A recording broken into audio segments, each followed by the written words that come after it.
Yes. All right. Good morning. Thank you, everybody, for coming for the third and final session of our science strand, Arctic Communities Amid Geopolitical and Economic Opportunity. I hope uncertainty and opportunity, I'll just throw that in there. I hope at least some of you were here earlier for the sessions yesterday. They were very both informative and really good conversations. So I'm excited. So today we have 6 speakers. Each speaker is going to have about 10 minutes, and we'll hold the questions to the end because we should have enough time for actually a very good conversation. We should have about a half an hour left after all the speakers are done.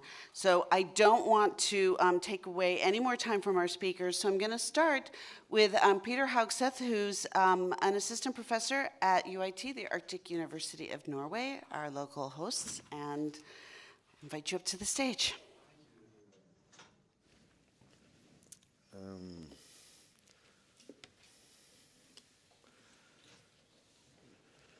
Yeah. Thank you everyone. Thank you for to Urban for working on this session and putting it up. Yes, I would like to talk a bit about the geopolitical outlook set from the urban Arctic places in North Norway. It's an area in the borderland between also in Norway and Russia. And what is its outlook from this very concrete lived setting, those places. The projects, of course, within the Arctic 2030 banner. Sorry, it's not working. Okay. Yeah, where we are addressing sustainable development in urban Arctic. That was too far. Okay. Yeah, we're urban Arctic places in times of geopolitical uncertainty, supported by the Ministry of Norwegian Affairs. We want to look more into the cities and the communities in the north. Fonsdal and Larsen has addressed that this is a setting that we need to know more about. You saw that in the Arctic Human Development Report.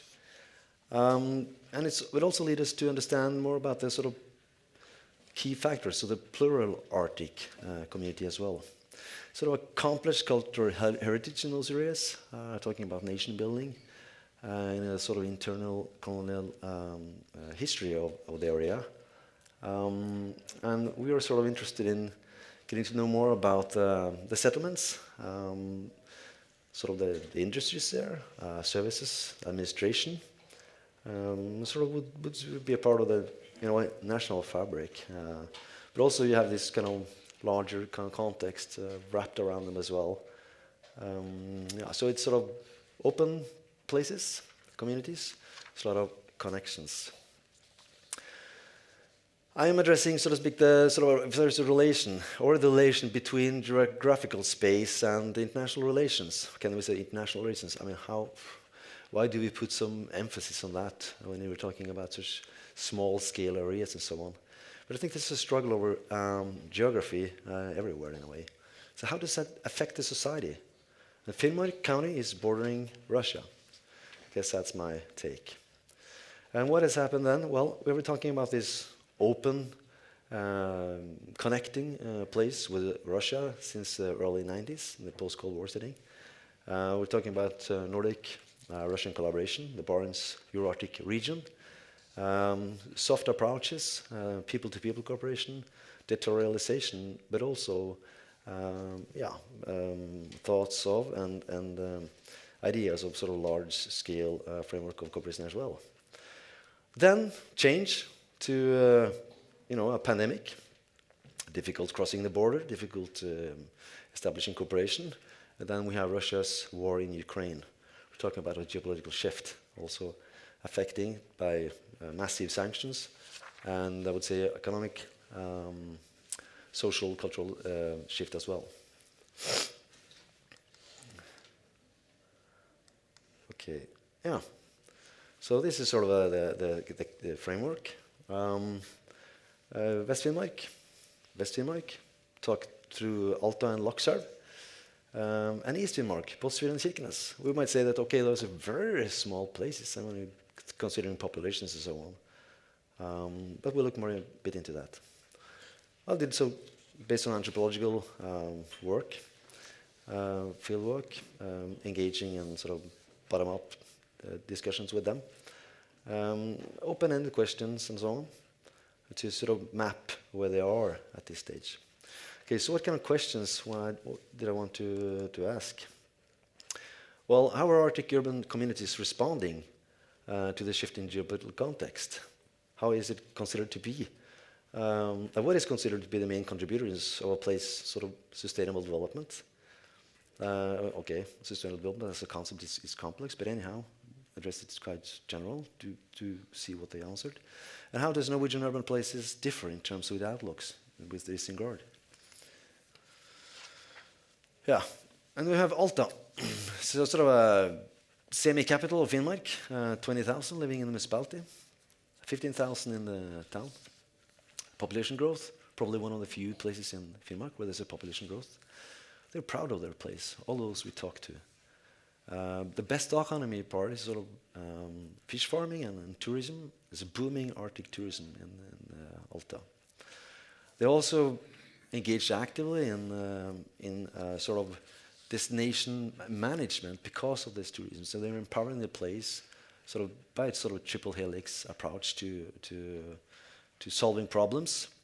And they're also very actively involved in the green shift, electrifying the energy supply, for instance, for cruise tourism. In March, one day was not having cruise tourists to the harbor.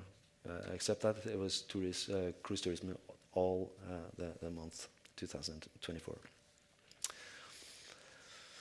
Yeah, they are not talking about the sectors in general. They are sort of more approaching the questions from us, sort of this organizational culture approach. I mean, we want to develop our region. They're hardworking, the win-win for society, and it's easy to connect to the right persons. So it's about developing the place, the need for engagement, and they address the importance of an active municipality, but also involving the Sami parliament and in the same sort of spirit of developing the place. They're afraid of Sami sort of conservatism. When we're talking about geopolitics and the new sort of sanction regimes, they are not having any challenges with that. We are 455 kilometers from the border, and they are mainly having challenges with the tourism, operating tourism, and when GPSs are crashing because of jamming or whatever, and tourists being afraid because they are in the borderland or in Russia. But aside that, they didn't report anything else. Okay, then we have Lakselv, 344 kilometers from the border. There's sort of a crisis in the 90s to development. Population 4,000, Lakselv is approximately 2,000. Active public-private, the private sector is a bit more than the public sector. It's sort of a hub for services connecting different places in Finnmark, and it's a market for the whole Finnmark in that sense. It's a good sort of infrastructure with the airport, Banak, one of the main airports in Finnmark. So it's about going from uncertainty in the 90s to certainty in the years ahead. The armed forces is back, and the place is going to blossom. We're talking about 800 soldiers at the garrison in Porsanger, and the Norwegian armed forces are connecting to the place very actively again. The Finnmark land-based armed forces is a main quarter of that. They want to create attractive new sort of neighborhoods. The mayor, when I talked to him, he said, well, new development is mainly about the armed forces development, actually. Well, not everything. Ukraine refugees too. So it's affecting all levels of planning in that society. Also, when we came there, I mean, everything was taken. The hotels and the infrastructure was really pressed because of the new times. So there was fascinating to see in contrast to Alta.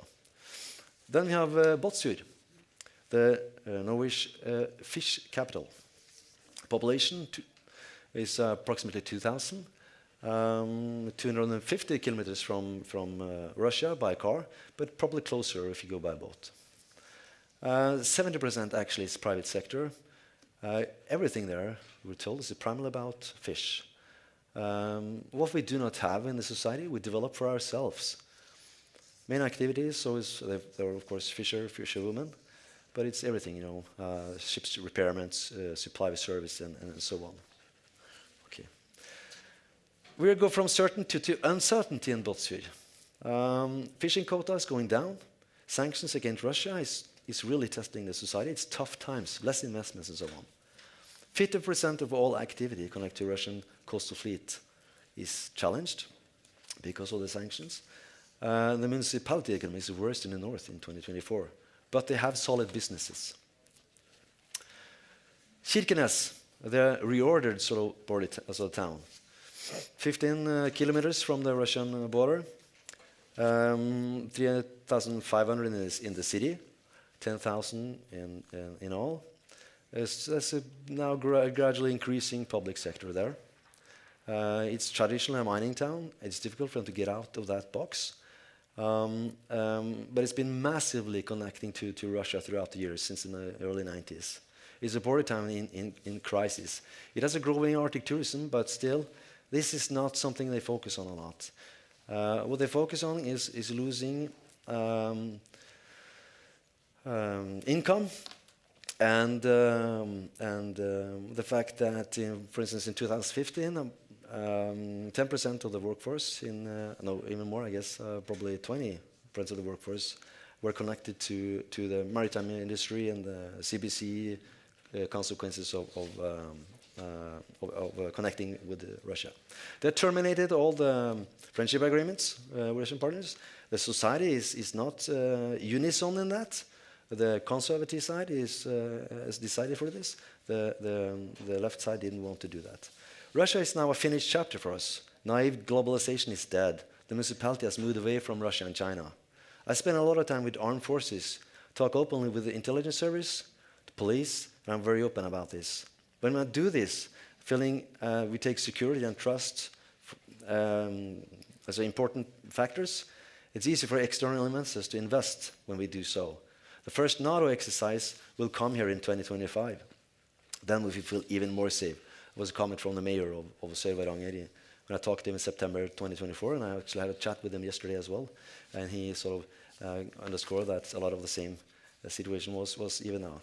So will there be sort of a mining community developing again here? You have external investments coming up. Will it engage from 2026, 2027? We don't know. Are we talking about war economy, connecting investments, military sector? Talking about billion investments in GSV. There's a lot of economy in the refugee situation with Ukraine refugees coming to Kirkenes.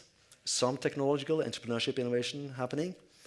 But more state support, address more state support, what's already available in Kirkenes, but also developing new forms of expertise, knowledge connected to the borderland when, for instance, comes to higher education, intelligence service, and emergency preparedness issues. So there's the consequences of the changing international sort of relations. We also see that in the borderland, and it does indeed affect their geographical space differently in Finnmark. Thank you. Thank you. All right, so we are now going to leap halfway across the globe to Alaska for our next conversation. So I'd like to invite Anita Parlow up here, and Anita is coming to us also from a background in journalism and writing and many other things that I think she can share hopefully a bit about as she is giving her talk. Thank you, come on up. Thank you.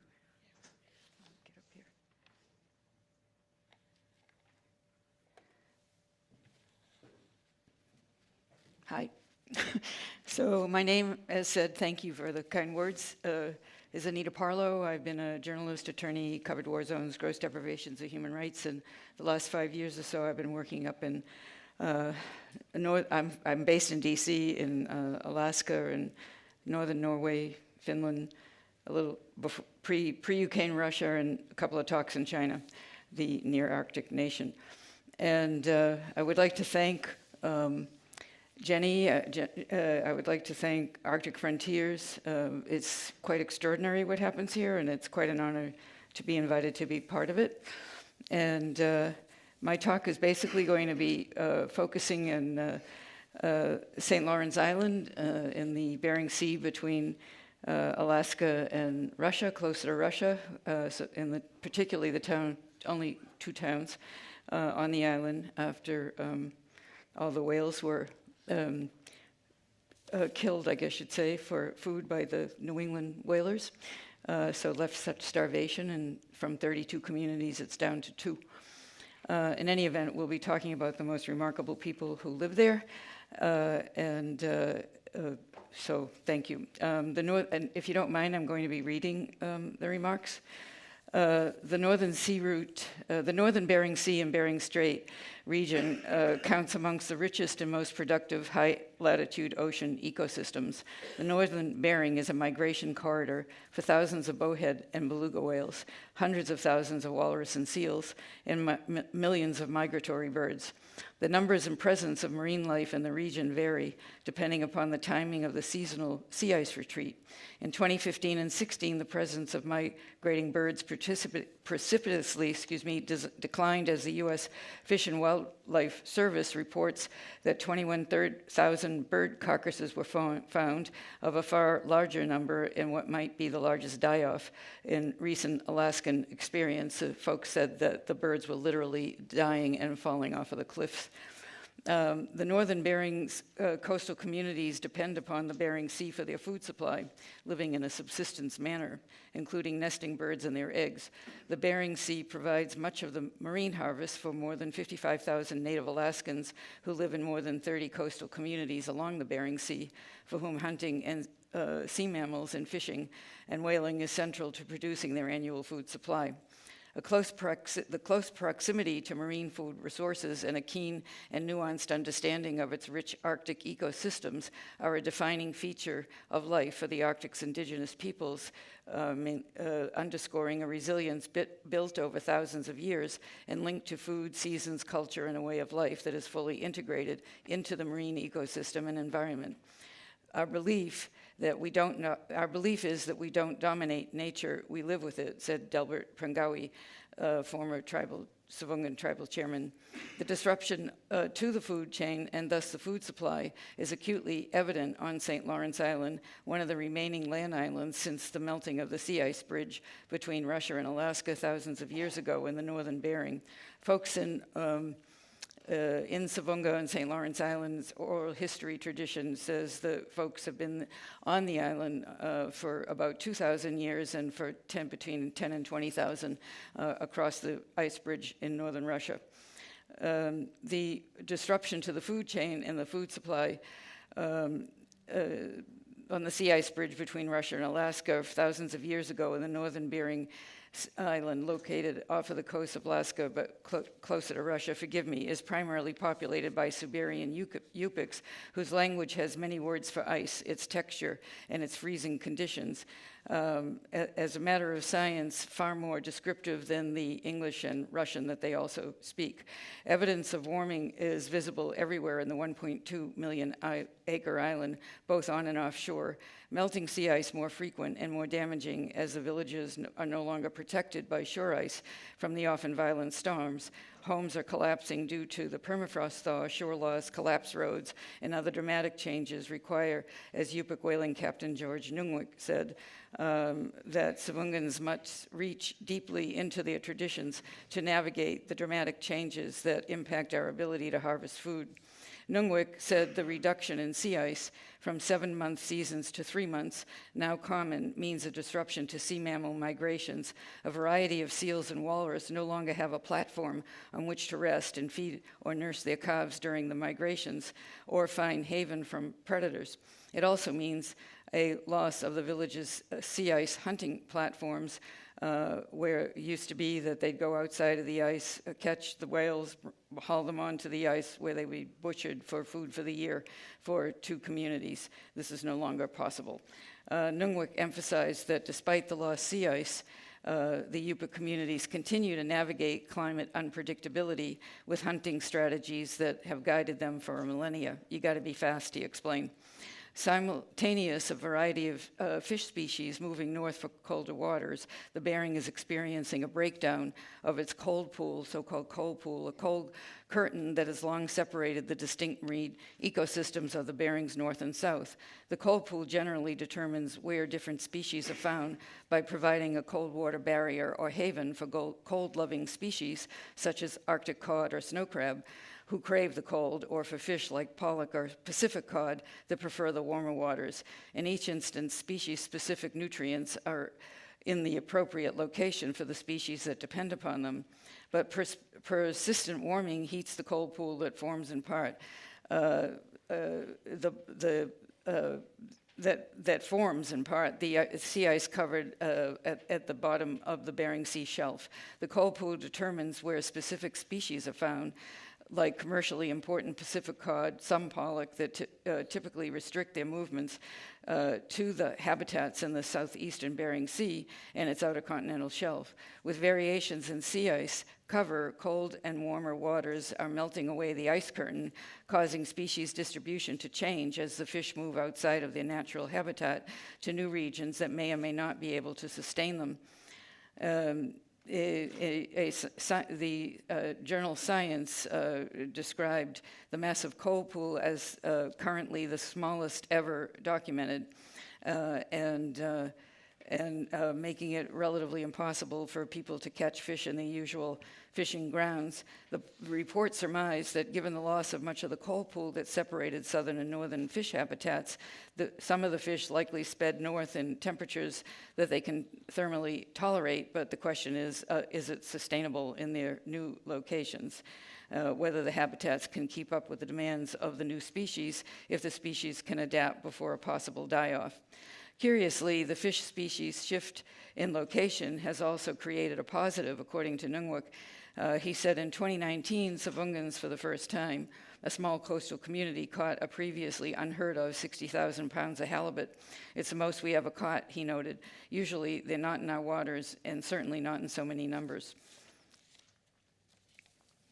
Pungawi observed the ongoing challenges for navigating the changing Bering Sea, and he described in that context his family's enduring connection to place, along with a philosophy that requires integration with the natural world rather than domination of it.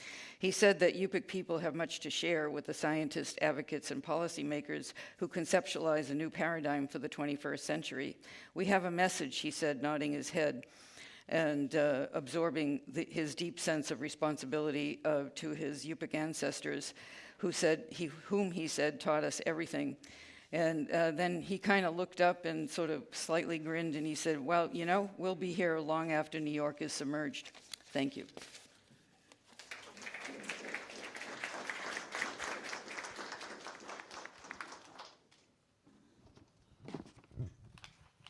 Thank you. It's a powerful story that needs to be shared, so really appreciate that.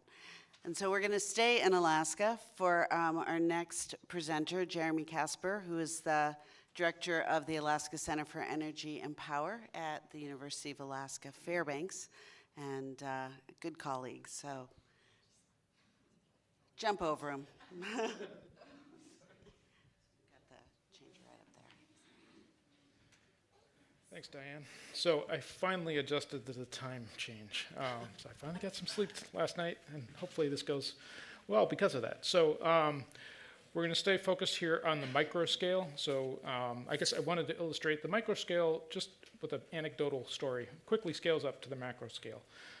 Good example there is the Volt Typhoon hack. So if you're familiar with Salt Typhoon, if you insider knowledge, it probably started a while ago, but if you heard about it in the news about 3 months ago, US discovered that the Chinese had systematically hacked into their phone system.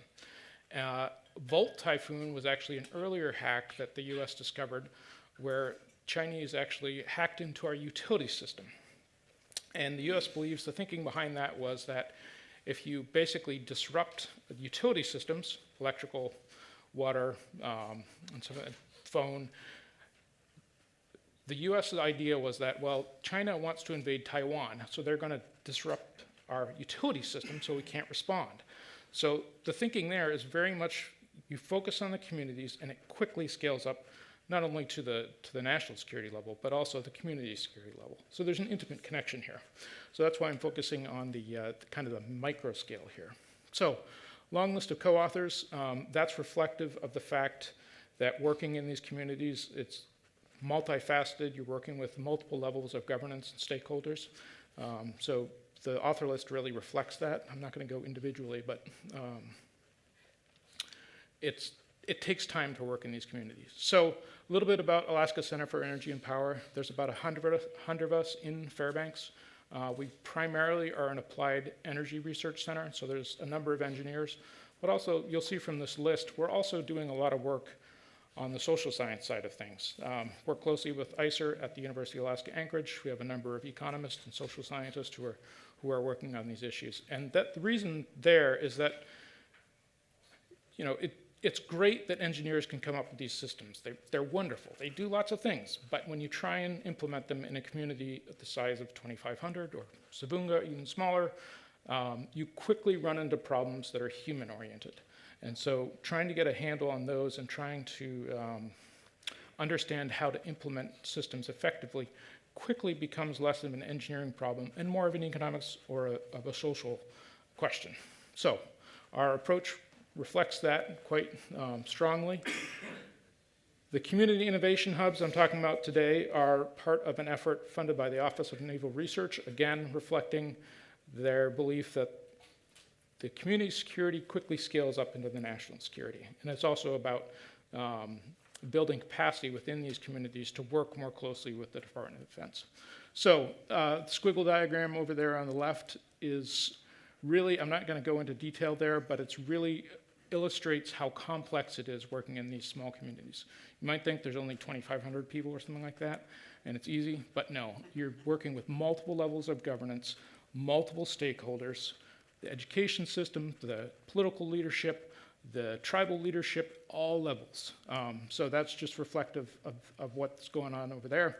The kind of the point of the community innovation hubs and the Office of Naval Research Arctic program, that's an acronym, I'm not going to spell it out, but it's all up there. It's build capacity for community engaged research and then connect local, regional, state, and federal entities for collaboration. And really, it's about elevating the voice, local innovative voice in this conversation. And so basically it's a way to do a bottom-up or allow for bottom-up feedback of research or of, in the case of the communities, they're actually more interested in actual practical problems being solved. We're framing it as research, we're a research institution, that's what we do. So it's really, though, it's about that bottom-up local input. So some of the features. This evolved organically, so at first we just started with someone who was tracking what was going on in these communities. The problem that we identified early on was that we'd go to a community and there'd be, you know, we'd say, oh, we're from university, and they're like, well, you were here last week. And we're like, what? No, we weren't. That's a different university, so, or a different part of the university. And so what we quickly realized is that they don't see it as ASAP, they see it as the university. And so this was actually an early effort just to get a handle on some of the activities in these communities. So that was the first part. Second part, this evolved quite a bit later. We actually started hiring local community members to help create that input of information to us, and also fostering the dialogue between the community and ASAP. kind of the list there on the bottom. There's a bunch of different organizations, as I said, that are involved. Typically, since we're an energy-focused organization, KEA, that's Kotzebue Electric Association. For Cordova, the other community innovation hub, we work closely with Cordova Electric Association. And then school districts are all part of this as well. The other thing I want to point out on that list is there's a little bit of a different flavor between Kotzebue and Cordova. So Cordova is a fishing community in southeast Alaska. Kotzebue is up northwest. We're a little bit different spot than Anita was talking about. She was talking about Savunga, which I think is there. So Kotzebue is a little bit further north. Cordova is a little bit further east. And then Galena is a community in the middle of Alaska that is not quite a community innovation hub, but it's another community that we're working pretty closely with and probably will evolve into a community innovation hub. So those are some of the basic features of the community innovation hubs. Oops, that got cut off. So Kotzebue over there on the left, both of these communities are pushing the edge of what you can do with electrical systems. So I didn't put in that last figure, but these communities are not connected to the road. So they're also not connected to a regional grid. So Fairbanks, Anchorage are all connected up electrically and by road, but all these other communities, it's a microgrid. Basically, it's a diesel generator plus whatever renewables they have that is powering that community. So the dynamics of those systems are quite different than you would find in northern Norway or continental EU, continental Europe. So Kotzebue Electric has really pushed the edge of what you can do with microgrids in the Arctic. They've got up to 85% instantaneous penetrations of renewables, so they're using wind and solar. The dynamics of a microgrid are you have to balance the input and the output at any one time. So in a small system, that's much harder than it is where you've got geographical diversity. You can just move electricity around. You can't do that in a small microgrid. Cordova also, in a different way, is pushing the boundaries of what you can do in these systems. They also have similarly up to 100% renewable penetration. They've got hydro, so it's a little bit easier, a little bit less variable than the solar and wind that Kotzebue has. Also, they both have battery energy storage systems, and they both have a goal of going diesel off. Just a quick political commentary. We've got a change in administration in the U.S., and so, you might think, that trying to go diesel off is done because everybody wants to do fossil fuels. In Alaska, that's a little bit different because in Alaska, the rural communities, it's all economic, and so renewables are incredibly cheap compared to importing diesel. We're at the very end of the supply line, so it's very expensive to bring diesel. So for Alaska, we're not actually too worried about that because it makes a strong economic sense, especially in communities that are way off in the distance. The other thing I wanted to point out here is that Kotzebue is what's called a hub community, and so it services a wide area. Cordova is actually a fishing community, and so there's two differences there. Cordova is more focused on the blue economy, and then Kotzebue is more of a regional service provider than Cordova. So I think I'll stop here, but one of the example projects which basically we developed with Kotzebue that was part of this community innovation hub was that we identified with the community that there was an interest in upgrading their grid and upgrading their monitoring system. And so we were able to procure Office of Naval Research funding to install wireless smart meters and a new data collection system so they could monitor their grid in real time, basically. So Kotzebue Electric owns and operates the system. They also own the data, which is another kind of unique feature. Typically, when a researcher comes in and does research, we own the data, but we intentionally gave the control back to the local entity. We get access to that data for 10 calendar years, but that's kind of a blanket statement. There's always a dialogue with Kotzebue Electric about whether we can use that data. So it's very much a back and forth. One of the neat things that we can eventually do with this system is to install electric thermal storage stoves. So it's a way to store heat over a short period of time. And this helps with balancing a small electric grid like Kotzebue. So that's a little bit further down the line, but these are the types of projects that the communities are interested in. And again, these are all identified through that, the community innovation hub network. And so that's just a kind of a small scale example of how we work in communities and how we might expand this. So with that, I will stop there. Thanks.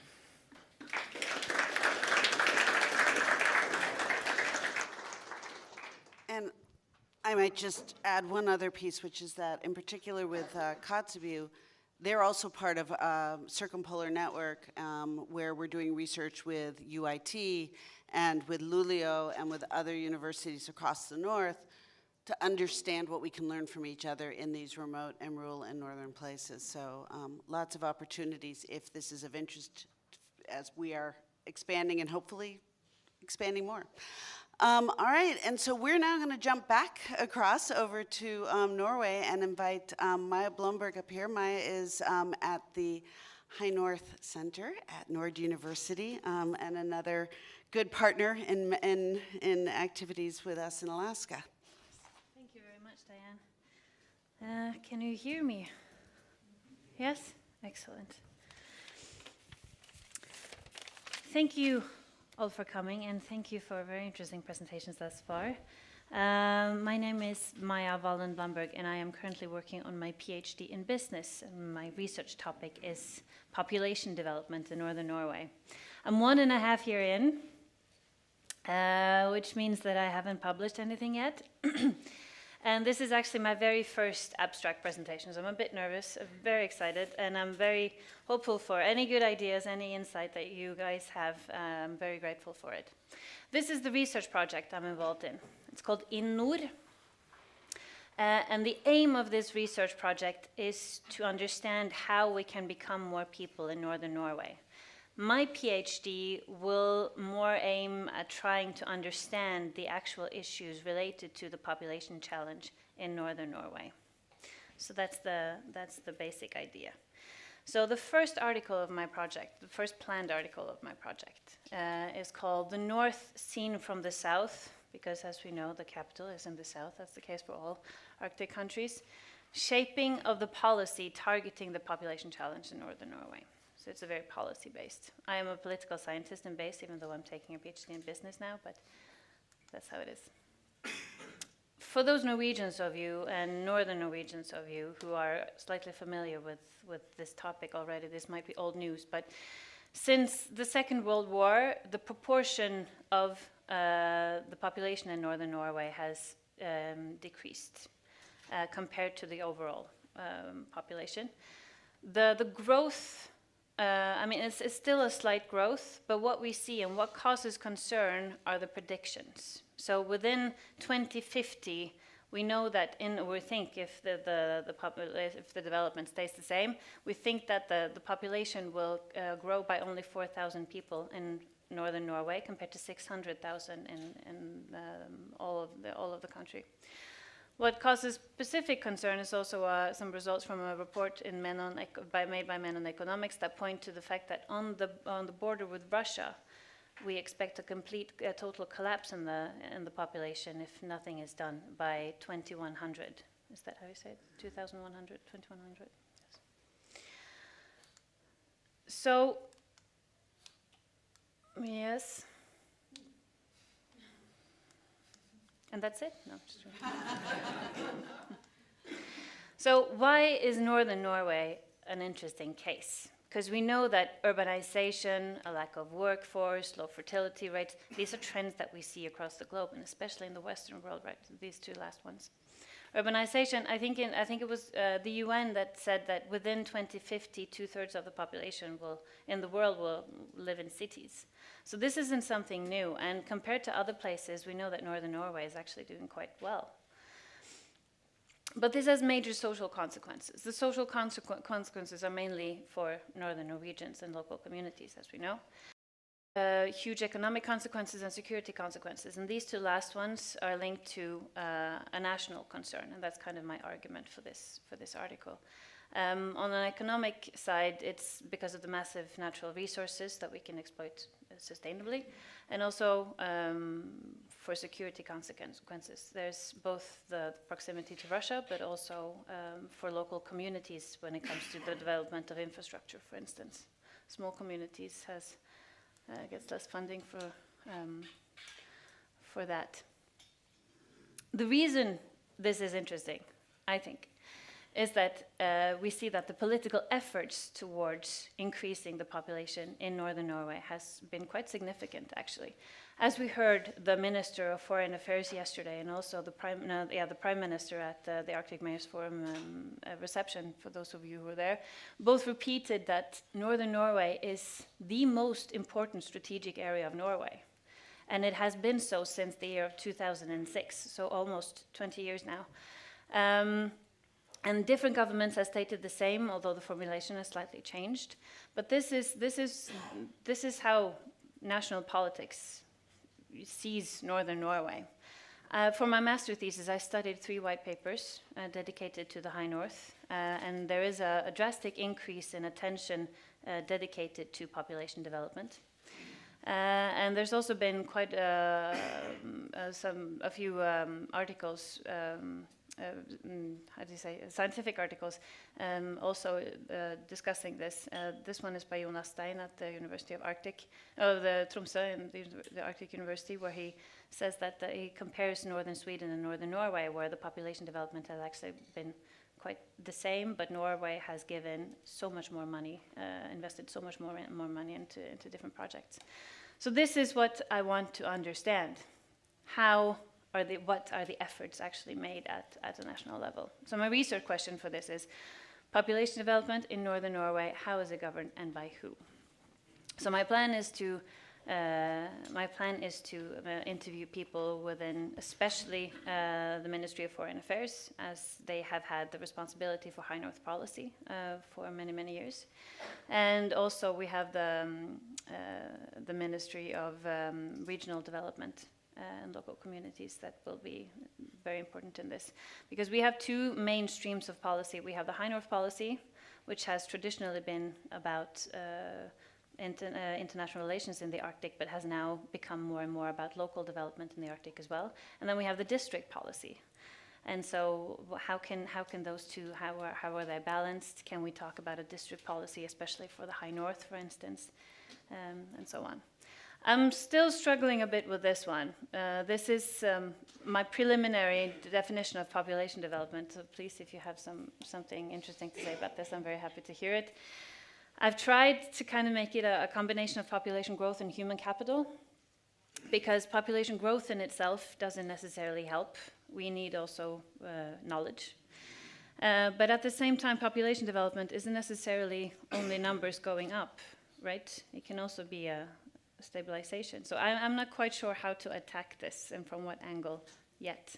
But I can also say that my method of this is I will start by making a document analysis. The data collection will begin this semester, going through all of the national relevant documents, and then I will do interviews, as I said, with people from the relevant ministries.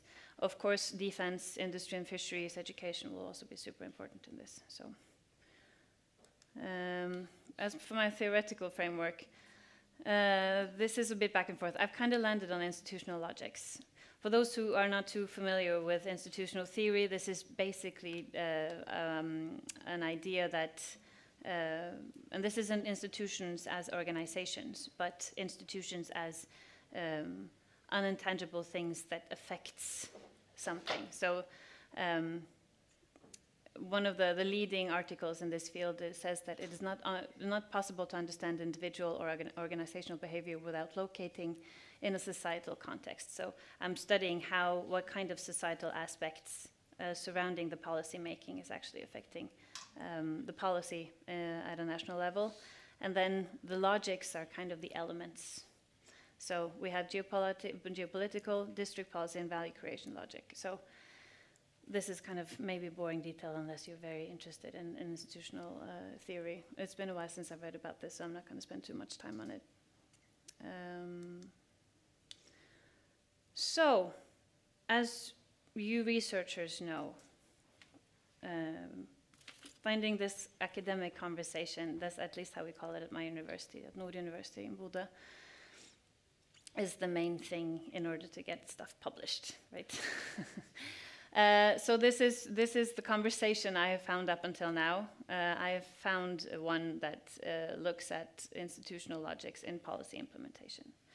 And this is kind of the thread that I want to follow. I think this is extremely difficult because I am very much more hands-on and I like the empirical stuff of research. I find the theoretical very, very difficult. So how much time do I have left? Do you have control? Yeah. Oh, it's there. Yes, I actually have some time left. So this is my research project. I don't have a lot more to say about it right now. I have a lot of theories about what I think is the challenges, but I'm happy to hear from any of you if some of you have input or knowledge or any idea that can improve this article. And yeah, thank you for listening.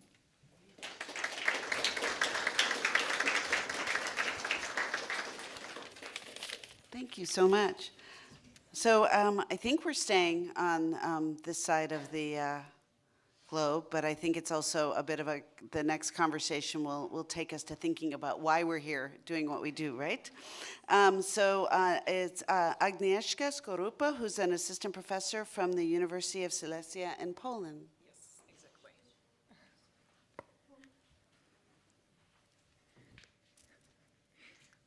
Thank you very much. Whoa, what a big light. Sorry. So, good morning, everybody. As I was introduced, my name is Agnieszka Skorupa. I'm working in Poland in the University of Silesia. And together with my two friends, one Alicja Walotek from my university and another Paula Barros-Delben from Federal University of Santa Catarina, Brazil, we conducted studies about motivational aspects of those who are exploring Arctic and Antarctic regions. And I believe that this is a new voice here because I listened to many excellent talks today and in previous days, and I believe that we are mostly focused here on investigation of those who are living or working, mostly living there in those regions. And what is for me as psychologist, because I'm psychologist, very important is our perspective of researchers, because our motivation and our perspective change our point of view and sometimes even change our conclusions. So this is something we should also consider or take care about. So the important aspect is that regions I'm interested in are classified as isolated, confined, and extreme from psychological point of view. So it means that we've got very unique combination of factors impacting on humans being there. And what is very important, maybe important to express, is that not necessarily everybody who are conducting research in these regions are native to these regions. So for some of us, this is external extreme. So it means that it's double hard for us to adapt to those conditions, and it changes us, not necessarily only psychologically, but also physiologically. Yes, we are exposed to very extreme conditions. And this study, which I'm presenting to you, was conducted on also very unique part of polar and subpolar context, so in polar stations, because it's the mostly isolated, the highly isolated place in those two polar places. So what we are facing in polar regions, we are facing in polar stations. We are facing environmental factors as nature surrounding challenges, but also like living condition challenges. So it means that you are exposed, as we are talking, for example, about Svalbard, you are exposed to I don't know, nature hazards, environmental hazards, also polar bears, which you should protect or be aware of. But when you are in Antarctic regions, there are no polar bears, but you can be, you can stuck somewhere or be, disorientated in terrain. But also, please remember that you're starting living with your not loved ones, not mostly friends. You can make friends, okay, that's fine, but these are people with who you work, and you are mixing conditions, so your free time conditions and working conditions. So this is challenging. And also, please remember that we all are bringing different traits, and even if we are the best crafted for the job, we will be in different emotional states after 1 year of being isolated. So it also changes the way we perceive others and we perceive conditions we are studying. And there are different factors as group characteristic, because we don't, the group has its own dynamic. But also, and I heard that in presentations before, it is important how important for your country, for your government, are polar studies. And it also changed the money you will be transferred to conduct studies or support you can count for. So, why go there at all? We've been asking the question about motivation to those who are working in polar stations. And here in this study, we've got 6 hypotheses or questions to explore, but 3 blue one I will be especially focused here because we've got only 10 minutes of presentation. So I would like to show you some research outcome from the question 1, what factors motivate people to work in polar stations? Do the motivations of expeditioners from different countries differ? Because we are also talking about international cooperation, and this is also double challenging. And do motivation of female and male polar expeditioners differ? So we distributed our enquete, and it was composed from qualitative and quantitative component, but here also only this qualitative aspect will be explored, to different organizations which are in charge of some polar stations and or are involved in polar studies.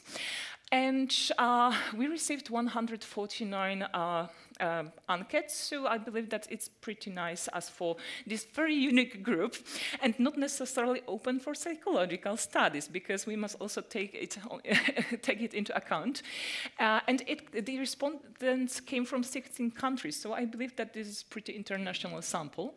But when we were focusing especially on, today I will focus especially on winterers, so on those who are exposed on the most harsh conditions. So there were 86 people who were winter overing in polar stations, and here we've got discrepancy between female and male participants.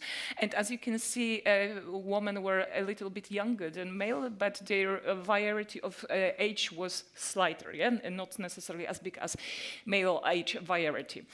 But here there were people from 10 countries, and as you can see, because it was I was the leader of the study, so the Polish sample is overrepresented. But still, we've got also US participants, Brazilian participants, and if you are interested in other countries or more specific details of the study, you can always go to open repository, because all data are put down. But giving you other characteristics, so we've got 20 winterers from Antarctica and 76 winterers from here, so from north parts, and 23 have spent their entire year at the station multiple times. So it also brings a specific characteristic of human beings which are driven to be there. We've got 66 wintered, those who wintered in civilian polar stations, and others were wintering in military polar stations. This also shapes your mindset. And so it was data qualitative analysis, so thematic analysis using inductive approach, and it was performed on semantic level. And we've been looking for classifying, subjects, respondents' beliefs, emotional states, and behaviors. And what is the research outcome? So I don't know how do you expect what motivates people the most, but we found 17 main themes of motivation. So after this thematic analysis was performed, and the most frequently motivation is challenge and adventure. And look on that, if you have this motivation, and I am listening to all your speeches and all your talks, and you're talking about very crucial and important aspects of politics, future security, and so on. And we've got challengers and adventurers, so it also changed the mindset. After that, we've got unique experience and performance of the job, which would be the best motivation if we would like to collect the proper data. And other categories can be found here, but I will not be very specific on that now. And did the motivation of expeditioners from different countries differ? Yes, it did. We've got Polish and United States participants are pretty similar. Most frequently we are motivated by challenge and adventure. But when we are coming to the third, the biggest representatives, Brazilians are looking for personal development. And this personal development can be strongly connected with their, I don't know, specific of their country, but also that they do have military polar station. So this also shifts your perspectives. And what attracts also here, what other motivations from different countries we have. So this is very interesting that we've got representation. What attracts attention in the high representation of population. Also we have scientific experience, curiosity and exploration in pollen sample and performance of the job, unique experience and professional development among United States participants. But let me come to, whoa. Yes, sorry, I'm moving too much. Sorry, sorry. So let me come to the last question because, sorry, I'm speeding because I saw my time is running out. To the last question, so the differences between male and female participants, and I would love to ask the question to audience whether you assume that there will be any differences. And look on that, the highest motivations in both is mostly the same. Challenge and experience. And this is quite interesting because we used to perceive polar exploration as very male job to do. And we've got equal motivation of modern participants from different genders. But after that, we start to differ. Females are more concentrated on curiosity, exploration, experiencing polar nature phenomena. So it's, but it's also corresponding with what we see in environmental protection. So mostly ladies are involved in that. And if we are coming to conclusions, because I'm out of my time, so why I believe that why it is important to study. As I mentioned you on the very beginning, because our motivation shapes our mindset and it changes the conclusions we receive as researchers. And also the second aspect for me as psychologist, very important, is projecting interventions for those who are exposed in their not native, not inborn environment. We really need to be able to provide support for participants of those expeditions. And if you're interested in detail, outcome of this study, because I was very, very brief and unspecific, you can come to article because it was published a few months ago. So you can check all data. It's in free open access. Thank you very much for listening. Thank you. And so our last speaker for the panel, I actually really appreciate, brings us back to where we are in Sápmi, which is Marja Sivonen from the Finnish Environment Agency. Institute. Oh, they put it incorrectly here. Yes. That's fine.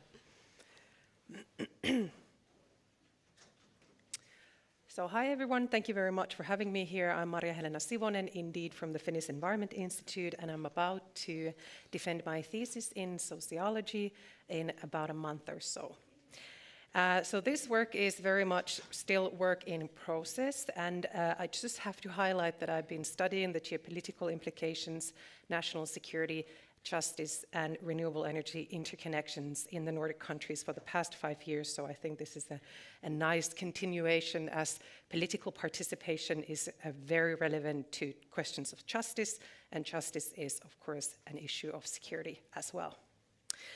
So Tuula Honkonen is my colleague, senior lecturer at the University of Eastern Finland Law School. She couldn't be here today. She was here on Monday at the poster session, but she has given me the honor to talk about the work that we're doing now together. So, establishing Sami Climate Council in Finland. I want to highlight that neither me or Tuula are Indigenous ourselves. We are, of course, understanding the importance of this new body. It's significant for policy advice to mitigate and adapt to climate change.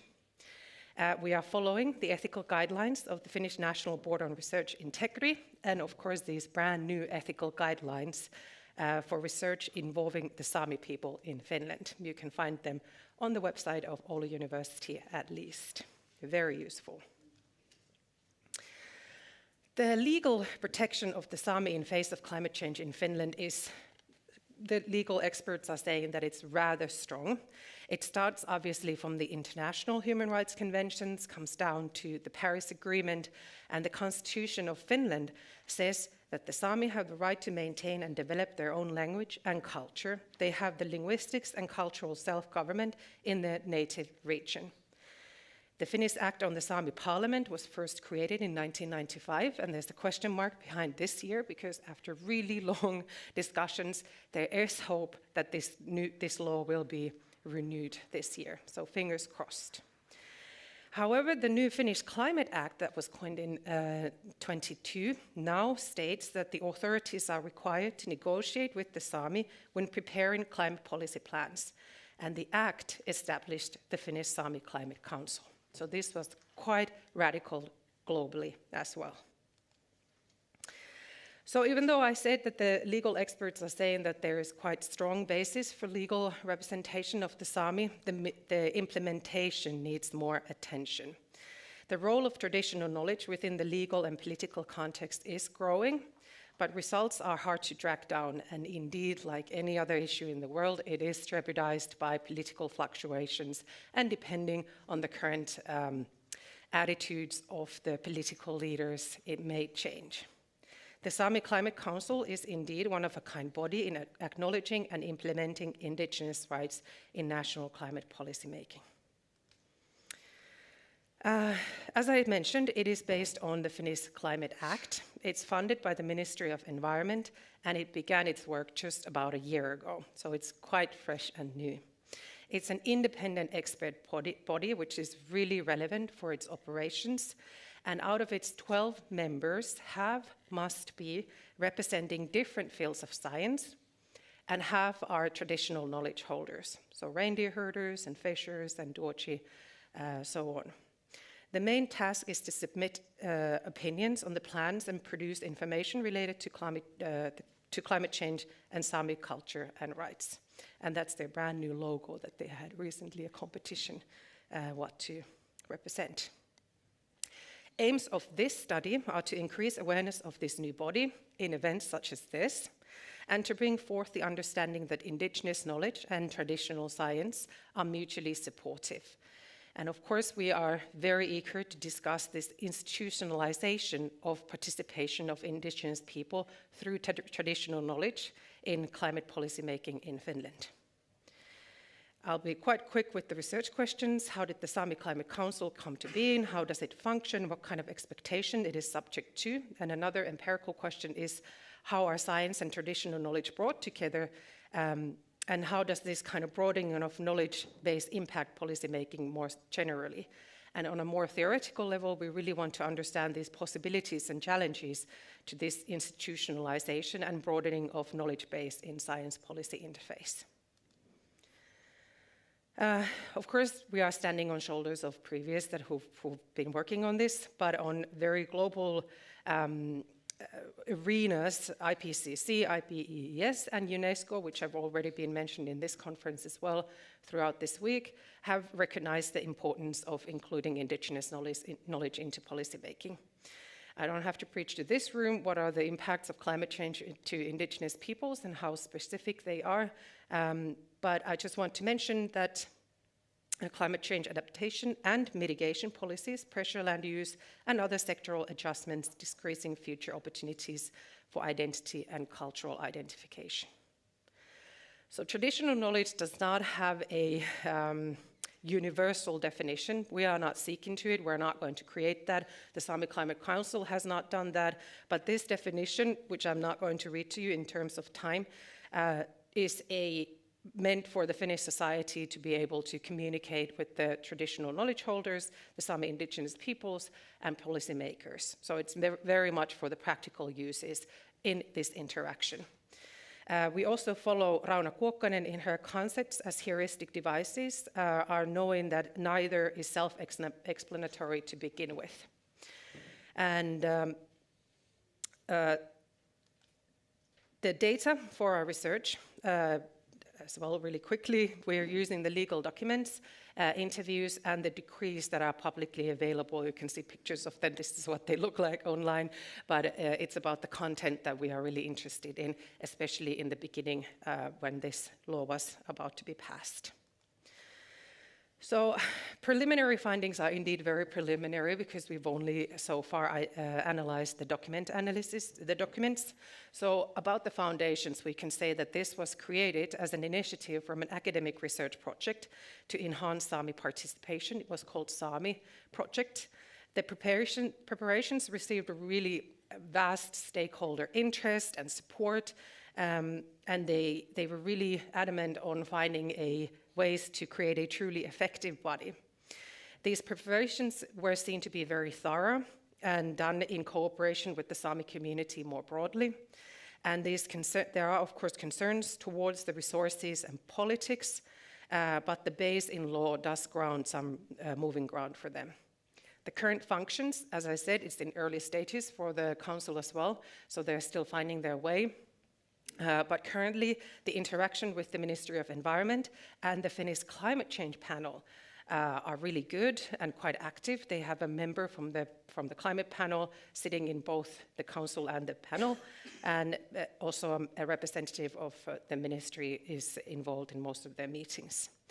Concerns towards these meaningful and impactful tasks is related to these scarce resources and what will happen if, for instance, funding is cut, because currently we are living times of austerity in Finland in every sector.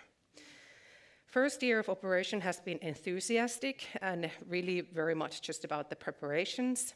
And as I mentioned, the basis in law is seen really important, but it also does make a certain stiffness to the everyday functions. The future is looking good, but the expectations are massive. So not only this new council is supposed to, create a new functioning council, but it's also supposed to enhance the Sami people's human rights, breaking harmful structures in state-level policymaking, and show international example of the way things should be done. And maintaining the independency of the council is really important nationally and as well. And of course, making the council's work to be heard. So what do the politicians actually do with this knowledge that they get from this council is really important. And the preliminary discussion, we can just conclude here that the council's existence is a work of perseverance, and it receives great support. The resources are scarce, like I mentioned already many times, because this is a significant issue, very practical part. And keys to success seem to be keeping up the independence and a future grounding of the work and robust scientific advice. The expectations are great, and we are definitely as researchers really rooting for this council and its future. And that's it. Thank you.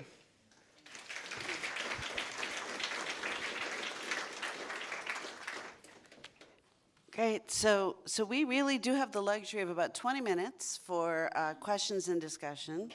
And I think, we've gone from geopolitics and geopolitical changes in borderlands to discussing the energy, the challenges we've got in rural communities about subsistence and maintaining traditional cultures and livelihood in the face of great change. So it's a great conversation, and I hope that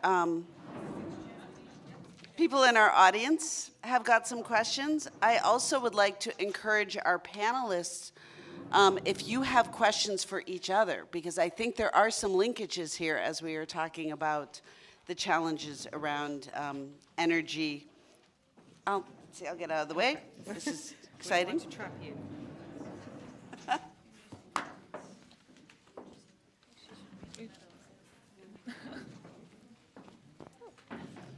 All right, so has we got anybody who's got a burning, yes?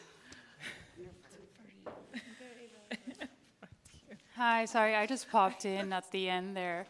But I guess my question is directed more to you, Maria. Do you think that this is a step forward for Finland to ratify ILO 169? Because I think this is, a big question in the Nordics, is Sweden and Finland have not ratified ILO 169, but we're seeing maybe, some work towards including Indigenous people recognizing that more. I am so glad that you mentioned this because I couldn't bring it up on the presentation due to time. Of course, as a researcher, as an individual, I truly hope that it would be the case. But as I mentioned, these political fluctuations are quite significant in Finland at the moment. This act was coined with the previous government. Our current government is not particularly interested in any of these issues. So we'll see. As I mentioned, they are trying to figure out the law or the act on Sami. So let's see what happens. But let's see, yeah.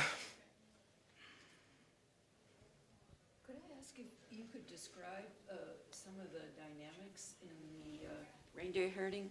Oh, sorry, thank you.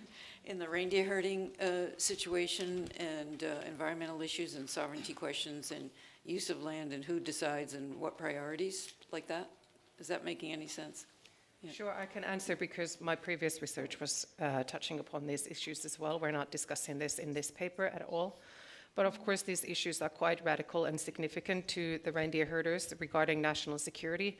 In the previous research that I did and published a paper about the interrelations between renewable energy and national security concerns in Finland, especially in the northern parts of Finland, and also a comparison area, high north in Norway in this paper. The Sami community saw themselves as producers of national security because they are the ones who are actually there. They're there in the lands, and they could. One of the interviewees said very specifically that we know what happens in the borders, in the periphery, the real periphery, where there's no one else. So if something funny happens, we know we will be the first ones to know. So of course these dynamics are quite significant, and. For instance, Laura Junka-Aikio, the professor at the University of Lapland, is currently doing research on the militarization and the effects of that to the Sami communities and the reindeer herders in Lapland. So I really recommend following up on that research. She was presenting yesterday, was it for this panel, this session? Yeah. Okay, Urban Roper, I'm in the committee of all these sessions. As Diane is. I was thinking about, we brought up military aspects, and this is now happening. More military activity is coming in Sweden and Finland, and this is more to regarding Sövaranger and Porsanger, and perhaps to Peter here.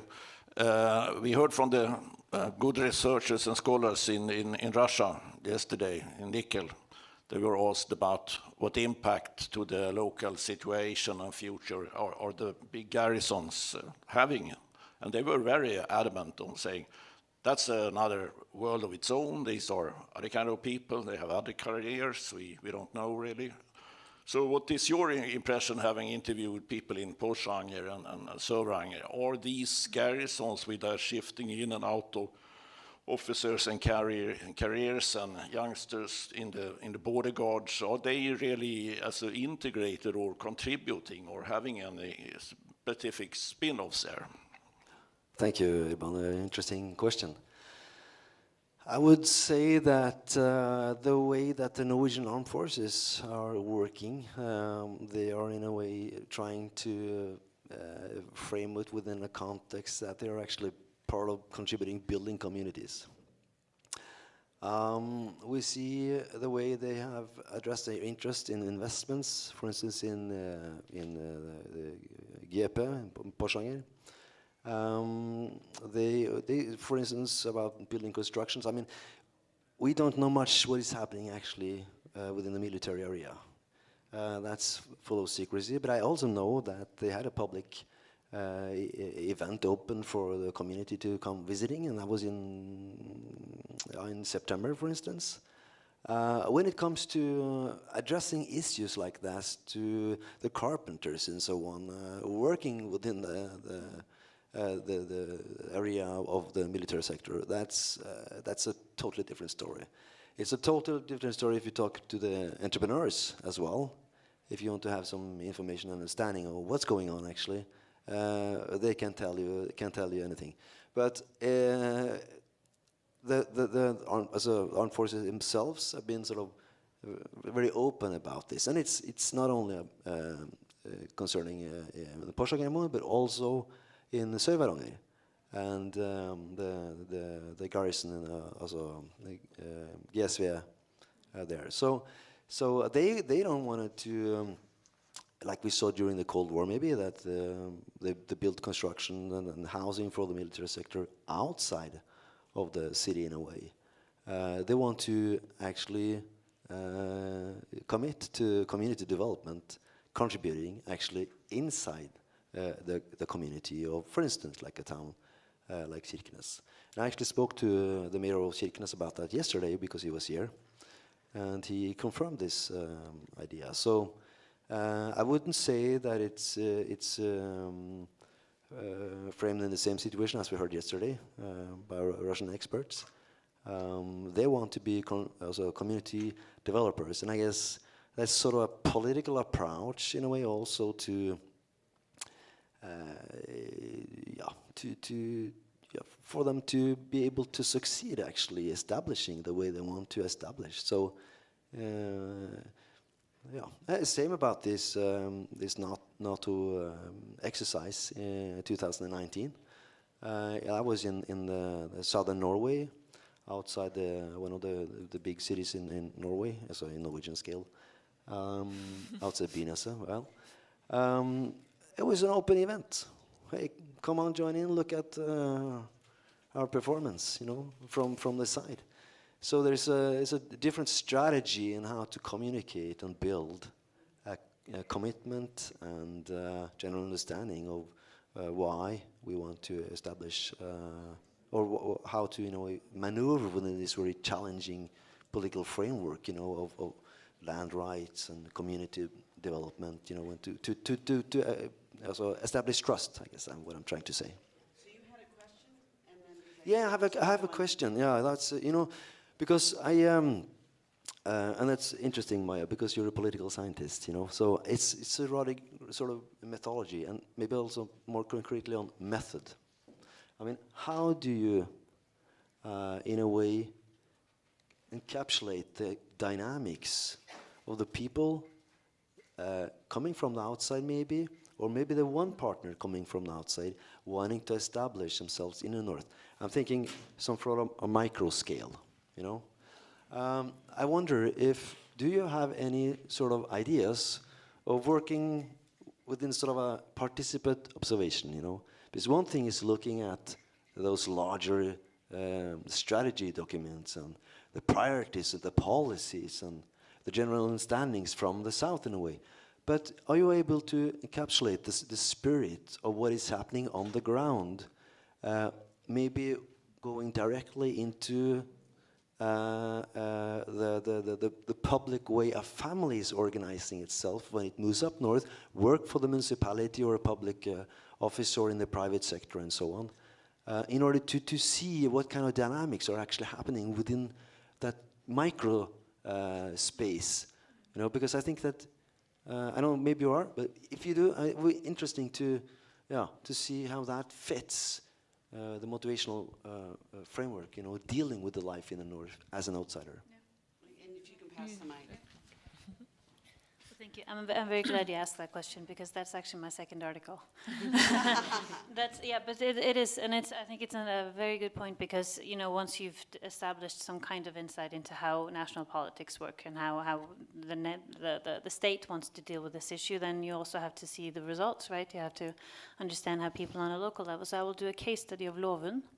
And for those who don't know, that's a very small remote island off the coast of Helgeland, a bit further south from here, who has managed actually to maintain and grow their population. And they're not very numerous, but they've still managed to. And they have one cafe, one restaurant, and one gym or something, and it's like everything is, yeah, it's very interesting.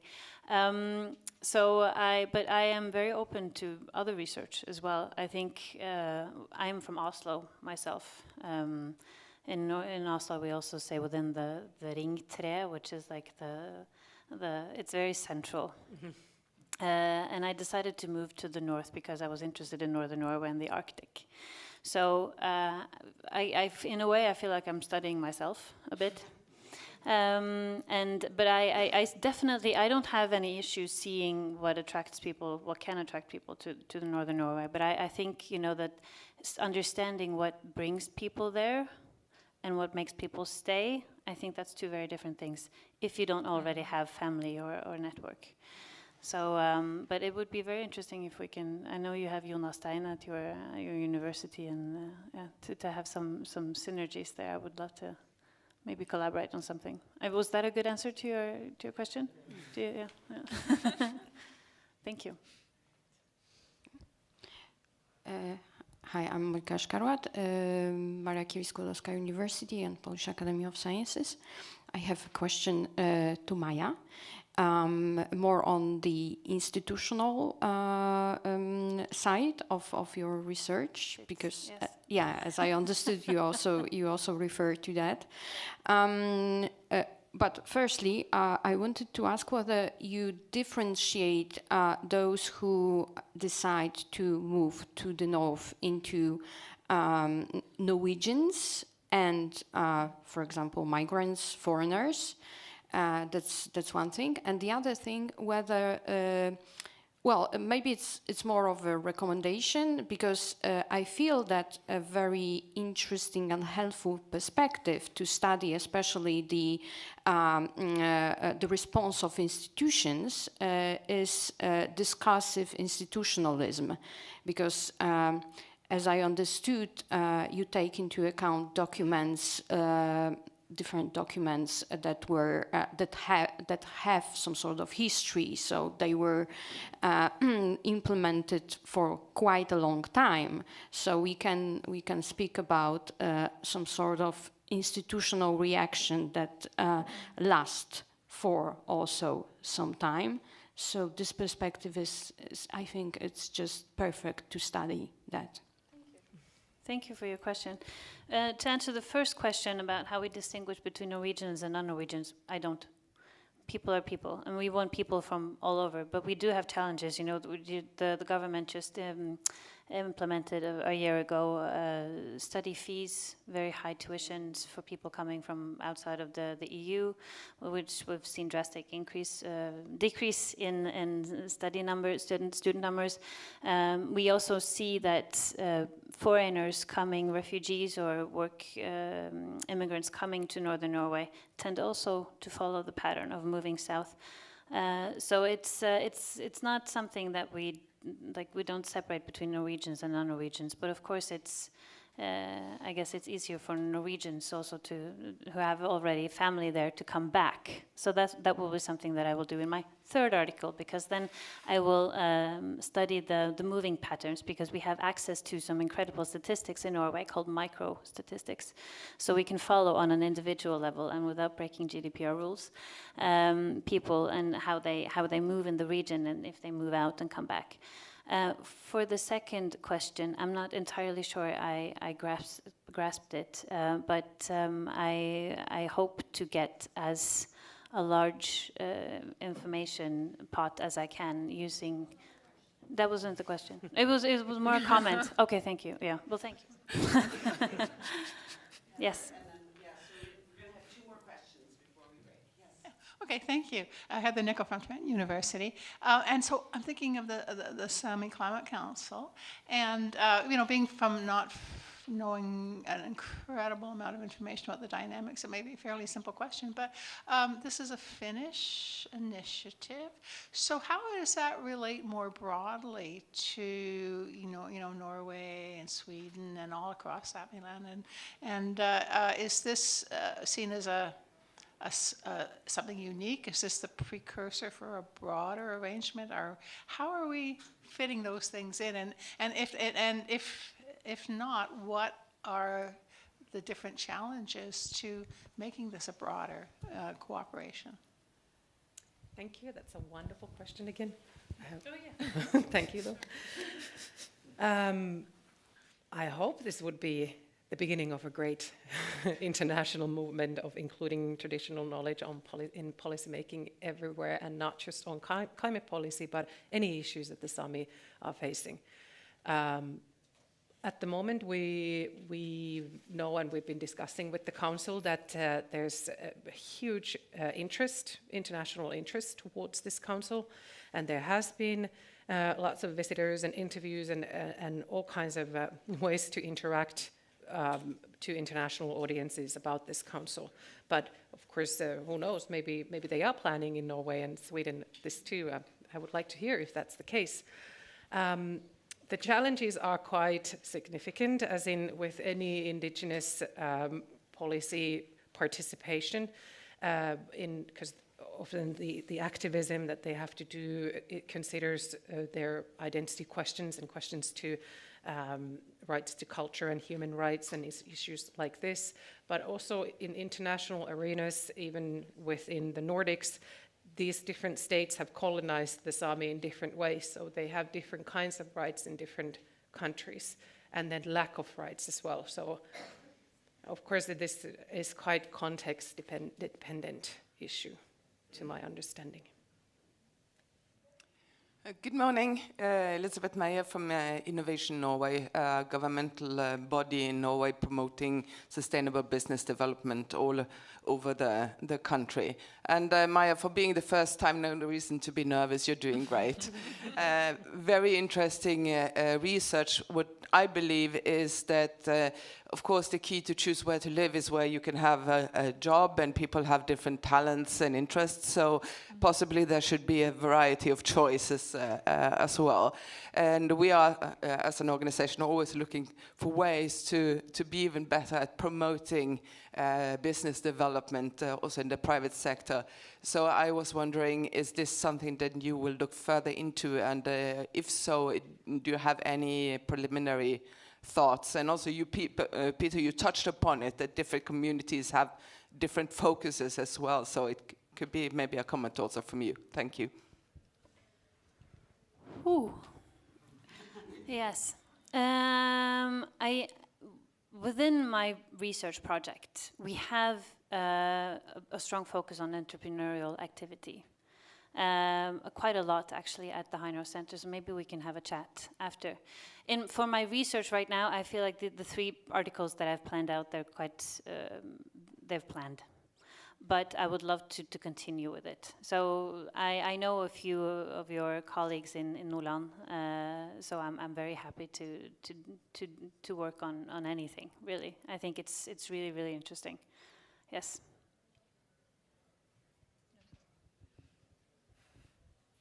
It is sure a difficult question. But my experience from Sør-Varanger is that, of course, it's been when we saw massive mobilization concerning the High North strategy development from the south of Norway, in a way, also to Kirkenes, with all the all-inclusive approaches on how to develop the North. Also was the discourses that manifested itself in the borderland of northern Russia. We see the decline also, in a way, also being manifested in extreme political interest from the south to the Norwegian side of the border.